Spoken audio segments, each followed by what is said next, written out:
बिस्मिल्लाहिर्रहमानिर्रहीम। अस्सलामुअलैकुम।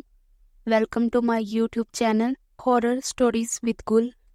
अगर आपको मेरी कहानी पसंद आए तो इसे लाइक और शेयर ज़रूर कीजिएगा और मेरे चैनल को सब्सक्राइब कीजिएगा।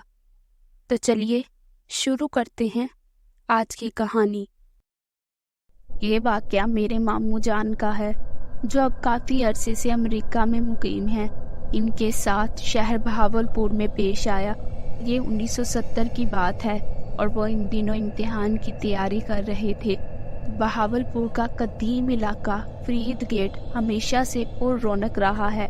रात के वक्त मामू जान कुछ खरीदने फरीद गेट आए। मतलूबा सामान लेकर वापस रवाना हो गए। सर्दियों का धुंध भरा मौसम था। रात के कमोबेश 10 बजे से ज्यादा वक्त था। फरीद गेट से निकलते ही इनको सड़क के किनारे हाथ से रुकने का इशारा करती एक औरत जो एक बुर्का पोश थी नजर आई। मामू जी ने मोटरसाइकिल रोक दिया। औरत ने कहा, आपका एहसान होगा, मुझे बगदाद स्टेशन छोड़ दे। इस वक्त कोई साइकिल रिक्शा और मोटर रिक्शा नहीं मिल रहा और मेरा जाना बहुत ज़रूरी है। मामू जान का घर बगदाद स्टेशन से 1 किलोमीटर पहले हमीदिया मेले वाली गली में था, लिहाजा उन्होंने इसे बैठने को कह दिया। औरत इनके पीछे बैठ गई। 5 मिनट के सफ़र के बाद मेले वाली गली आ गई। मामू जान ने इसको कहा, मेरा घर इस गली में है, मगर मैं आपको आपके घर तक छोड़ देता हूँ। मगर औरत खामोश रही। बगदाद स्टेशन करीब आता गया और सड़क सुनसान होती गई। जो लोग बहावलपुर रहते हैं या बहावलपुर देखा हुआ है वो समझ सकते हैं कि इन दिनों बगदाद स्टेशन पे पुराने खाली क्वार्टर हुआ करते थे और आबादी ना होने के करीब थी।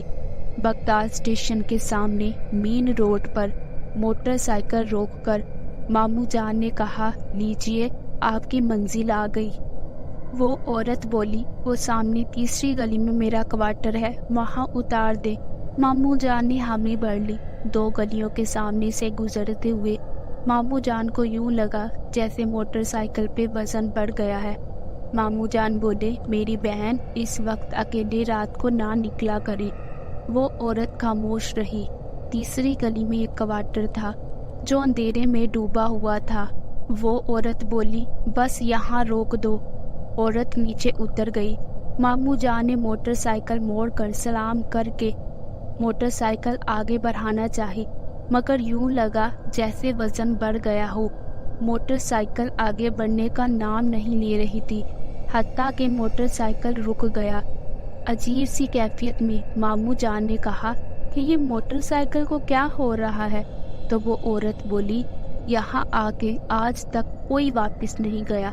बड़ी किस्मत वाला है तू कि तेरी माँ इस वक्त तुझ पे हिफाजत के लिए आयतल कुर्सी पढ़कर फूंक रही है। तेरे गले में जो ताबीज़ है वो मुझे मजबूर कर रहा है, वरना अब तक मैं तेरा खून सारा निकाल चुकी होती। मामू जान ने कपकपाते होठों से आउज़ बिल्ला कहा और मोटरसाइकिल को रेस दी। मोटरसाइकिल फटाटे बढ़ती चल पड़ी। बकौल मामू जान के कि इन्हें नहीं पता कि रास्ता कैसे कटा। घर आया और घर आके ज़ोर ज़ोर से दरवाज़ा बजाया कि सबकी आँख खुल गई। घर जाके कुछ हवास बहाल हुए। घर वालों को सारा वाक़या सुनाया। बात सुनते ही नानी अम्मी जी ने कहा कि हाँ, कुछ देर पहले तुम्हारा ख्याल आया कि तुम अभी तक घर नहीं आए, तो मैंने आयतल कुर्सी पढ़ के तुम्हारा तसव्वुर करके फूंकी थी। इस रात मामू जान सो ना सके। जब आँख लगती तो इनको लगता कोई इनके पाँव में उंगलियां फेर रहा है। इस सारी रात पूरे घर में अजीब सी बदबू फैली रही। सुबह घर वालों ने मोहल्ले की औरतें बुलवा कर आयतल कुर्सी और दरूद शरीफ का विर्द करवाया तो घर से बदबू खत्म हुई। कुछ दिन बाद एक दोस्त के हमरा दोपहर के वक्त मामू जान बगदाद स्टेशन तीसरी गली में इस क्वार्टर को देखने गए, मगर वहाँ क्वार्टर का नामो निशान तक न था। कचरे का ढेर था। दोस्तों, उम्मीद करती हूँ कि आपको आज की कहानी पसंद आई होगी। अब मिलते हैं किसी नई कहानी के साथ। तब तक के लिए अल्लाह हाफिज़।